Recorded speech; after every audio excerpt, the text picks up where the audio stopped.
वहीं उसी होटल में अविनाश अपने एक बिजनेस क्लाइंट के साथ बैठा हुआ था। थोड़ी देर पहले ही वो लंदन से वापस आया था और सबसे पहले यहाँ इस इम्पोर्टेंट मीटिंग के लिए आ गया था। अचानक उसकी नजर नव्या पर पड़ी। व्हाट? ये यहाँ? इसे तो शशांक ने कहाँ कहाँ नहीं ढूंढा।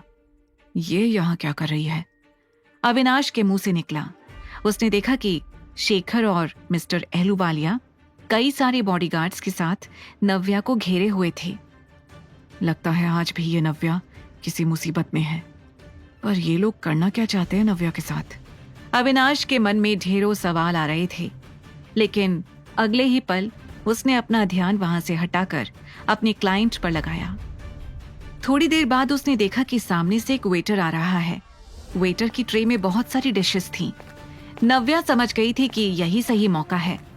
जैसे ही वेटर ने टेबल के पास आकर डिशेस सर्व करने की कोशिश की, नव्या ने ट्रे के नीचे जोर से हाथ मारा, जिससे ट्रे पलट गई।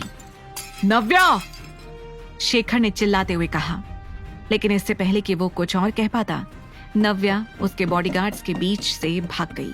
जैसे ही गार्ड्स ने उसके पीछे भागने की कोशिश की, सूप के ऊपर पैर पड़ते ही उन लोगों का पैर फिसल गया। Mister Sinha, what's going on? ये सब करने के लिए आपने मुझे यहाँ बुलाया है? मिस्टर अहलूवालिया ने गुस्से में चिल्लाते हुए कहा। काफी सारा खाना उसके ऊपर भी गिर गया था। सो सॉरी मिस्टर अहलूवालिया, मैं अभी नव्या को लेकर आता हूँ। शेखर ये कहकर नव्या के पीछे भागा। उधर नव्या अपनी सांसें थामे भागती जा रही थी। उसके पीछे कई गुंडे पड़े थे, लेकिन इस वक्त उसे सिर्फ और सिर्फ आरव के पास जाना था। एक्सक्यूज मी, यहाँ पीछे का दरवाजा कहाँ है? नव्या ने एक वेटर को रोककर पूछा। वेटर कुछ देर तक तो नव्या की हालत देखता रहा। उसके पूरे सूट पर सूप गिरा हुआ था। जल्दी बताइए, बैक गेट कहाँ है? प्लीज जल्दी बताइए, नव्या ने हांफते हुए कहा। वेटर ने घबराकर जल्दी से नव्या को पीछे के दरवाजे का रास्ता बता दिया। नव्या ने पलटकर देखा और सीधा पीछे के दरवाजे की ओर भाग गई। बैक गेट से निकलते ही नव्या मेन रोड पर आ गई। पसीने से भीगी हुई नव्या हांफ रही थी। उसे बस जल्द से जल्द वहां से निकलना था। उसने जल्दी से हाथ आगे करके जाती हुई गाड़ियों को रोकना शुरू कर दिया। नव्या, रुक जाओ! पीछे से आवाज आई। नव्या ने पलटकर देखा तो उसके पापा के आदमी वहां पहुंच चुके थे। Oh no! नव्या ने घबराकर कहा और भागने लगी, लेकिन वो जानती थी कि वो अब जल्दी ही उनके हाथ आ सकती है अगर उसे किसी ने लिफ्ट नहीं दी तो। तभी अचानक एक गाड़ी नव्या के सामने आकर रुकी। नव्या को एक पल के लिए लगा कि शायद वो गाड़ी उसके पापा के आदमियों की है। वो घबराकर दूसरी दिशा में भागने ही वाली थी कि तभी कार का शीशा नीचे हुआ और अंदर से ड्राइवर ने कहा, जल्दी अंदर बैठो। ये सुनकर नव्या समझ गई कि वो कार उसकी हेल्प के लिए आई है। नव्या जैसे ही कार के अंदर बैठी, उसने देखा कि उसके बगल में अविनाश बैठा हुआ था। आप गाड़ी यहाँ साइड में रोक दीजिए, मैं उतर जाऊंगी। मैं आपको अब और परेशान नहीं करना चाहती।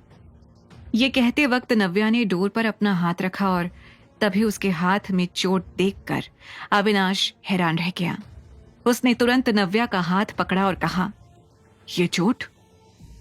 अपने हाथ में बड़ा सा कट देखकर नव्या को याद आया कि ये कट ट्रे पलटते समय उसे लगा है।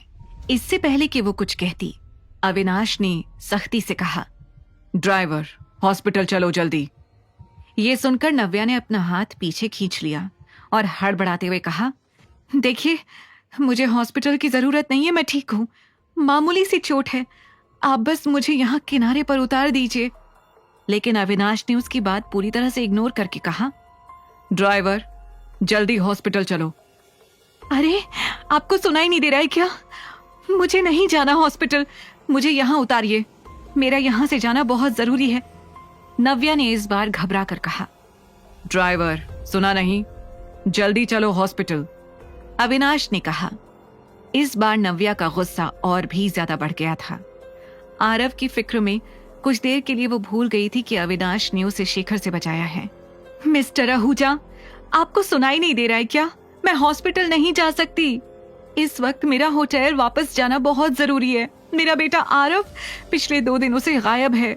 मुझे उसी होटल में जाकर उसे ढूंढना है जहां वो रुका था। Please try to understand. Navya इस बार चिल्ला उठी, पर अविनाश अब उसे और नहीं सुनना चाहता था, इसलिए उसने नव्या के पास आकर उसके मुंह पर अपना हाथ रख दिया। तुम बहुत बोलती हो, थोड़ी देर चुप हो सकती हो? अविनाश ने कहा। ये देखकर नव्या हैरान थी। तभी गाड़ी एक हॉस्पिटल के सामने रुकी। आगे की कहानी जानने के लिए देखें अगला एपिसोड सिर्फ पॉकेट FM के YouTube चैनल पर, और द रिटर्न के सारे एपिसोड्स को सुनने के लिए डिस्क्रिप्शन में दी लिंक से डाउनलोड करें पॉकेट FM ऐप।